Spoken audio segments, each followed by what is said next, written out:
दोस्तों, कोरोना के महामारी के बाद अब मंकी पॉक्स विषाणु एक बार फिर से भारत में दस्तक दे चुका है। अगर बात करें मंकी पॉक्स विषाणु की तो इसे WHO ने अब महामारी घोषित कर दिया है। अगर इसके इतिहास को देखा जाए तो यह बीमारी सबसे पहले 1958 में सामने आई थी, जब रिसर्चकर्ता बंदरों में चेचक के लक्षणों पर शोध कर रहे थे। तब उन्हें इस विषाणु का पता चला था और चूँकि यह बंदरों के कारण आया था, इसलिए इसका नाम मंकी पॉक्स रखा गया।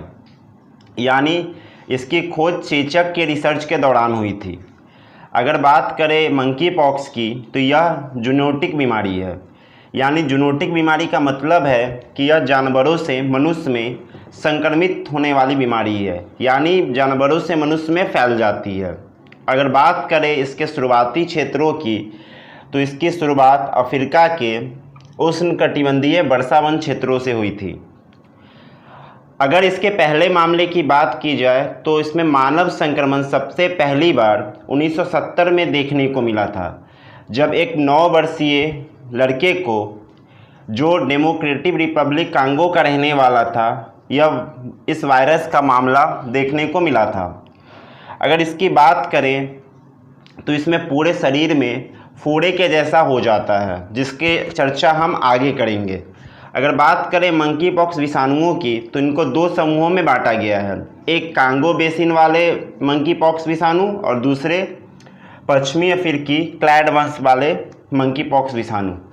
तो आपको याद क्या रखना है कि मंकी पॉक्स विषाणु की खोज कैसे हुई, तो चेचक के रिसर्च के दौरान।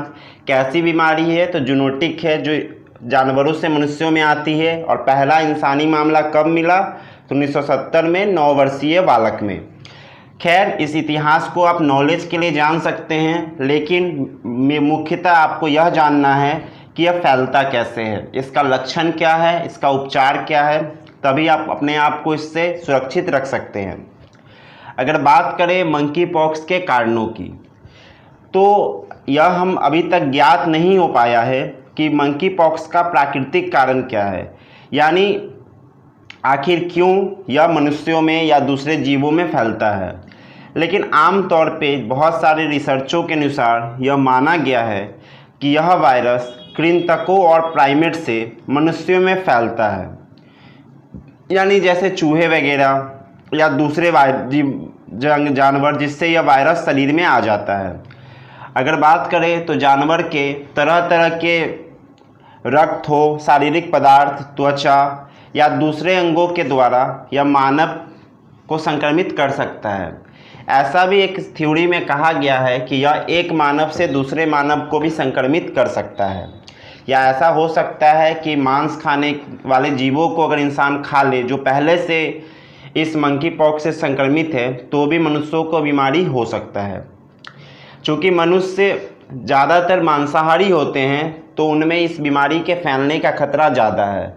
इसके अलावा अगर कोई माँ गर्भवती है तो उसके नवजात बच्चे में प्लेसेंटा के द्वारा इस बीमारी का संक्रमण हो सकता है, क्योंकि प्लेसेंटा से ही बच्चों जो भ्रूण होता है उन्हें पोषण मिलता है।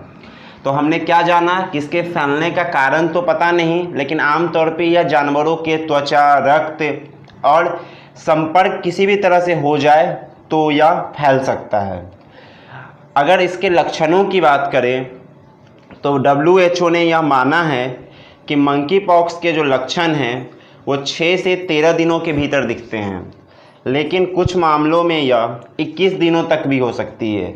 यानी आपको कम से कम 6 से 21 दिनों का इंतज़ार करना है और देखना है कि कहीं इन लक्षणों में से कुछ आपको तो नहीं हो रहा, जैसे बुखार आना, तेज़ सर दर्द, पीठ दर्द, मांसपेशी में दर्द और शरीर में विशेष कमजोरी शामिल है। वैसे तो ये सामान्य सर्दी जुकाम के लक्षण हैं, लेकिन फिर भी आप इन सब लक्षणों के आने पर तुरंत अस्पताल जाकर डॉक्टर से मिलें, क्योंकि जानकारी ही, सतर्कता ही इसका बचाव है। यानी इसके कोई विशेष लक्षण नहीं है जिससे इसको पहचाना जा सके, बस आपकी जागरूकता और ये सब जो लक्षण बताए गए हैं उनको जान के ही आप सतर्क रह सकते हैं। अगर इसके उपचार की बात करें तो इसके उपचार के लिए अभी तक दवा की तो बात छोड़िए, कोई टीका भी विकसित नहीं किया गया है। हाँ, जो चेचक से बचाव के लिए जो टीके का प्रयोग किया गया था, उन्हीं टीकों के इस्तेमाल से देखा गया है कि वे टीके इस मंकी पॉक्स को रोकने में 85 से 90% सक्षम हैं। अगर इसके अन्य उपचार की बात करें तो हमें संक्रमित जानवरों से दूरी बनाकर रखनी चाहिए।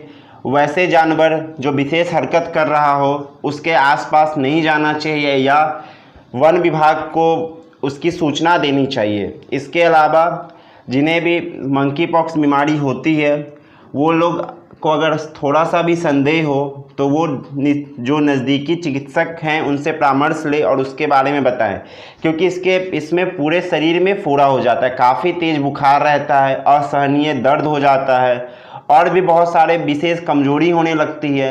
तो इन सब के लिए एक ही तरीका है कि आपको हल्का भी कुछ शक लगे तो आप डॉक्टर से जाकर मिले, क्योंकि कोरोना को भी शुरू में लोगों ने अनदेखा किया था और आज इसके परिणाम देश के कोने कोने में लोग भुगत रहे हैं।